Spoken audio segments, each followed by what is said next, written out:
Welcome back again. In this episode, we will discuss the two approaches to teaching. Both can be effective. There are two approaches to teaching: the teacher-centered approach and the student-centered approach. Each one is designed for certain type of classes. You must understand this before you enter into an ESL classroom. With the teacher-centered approach, the teacher speaks more than the students. The teacher-centered approach works well with grammar and writing. This is because the teacher explains how to do the work and continues to work with the students to ensure they do the work. The student-centered approach works well with speaking and listening. The teacher speaks less than the students. This is because if you want them to learn how to speak, they must speak.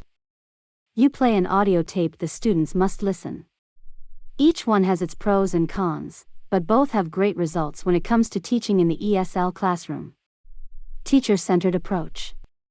When I took French in high school, my teacher was very teacher-centered. She used the authoritative teaching method and grammar translation method. This made the class very boring. If a student did not know an answer, she would scream. Her idea of learning vocabulary was to have the students stare at the vocabulary list for 20 minutes and by writing the vocabulary words 500 times each. To play the devil's advocate, she had 1 hour a day to teach French. She had to combine a class with speaking, grammar and vocabulary in a 5-day week. Her classroom seemed like a grammar course, with it taking up around 80% of the classroom time. Very little speaking and vocabulary work was done. Her class was so boring and uninteresting that I quit within 6 weeks. The idea of teacher-centered learning is that the teacher passes on an education to the students. The students get very little practice speaking and much listening. The teacher sets the goals and the students must achieve these goals. The route system in Asia is a primary example of the teacher-centered approach.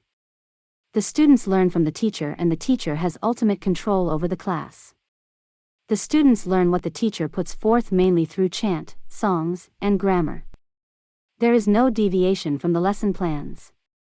The teacher gives books to read and excessive homework for self-study. Tests are given weekly to ensure students are doing their homework and learning. Students are not to misbehave in class, which is strongly discouraged from the beginning of class. A good example of a course, in Western culture, that uses the teacher-centered course would be a legal or biology course where the teacher would explain what is to be learned and the students would listen to lectures about the given topic. Student-centered approach. In a good student-centered approach, the students should speak more than the teacher.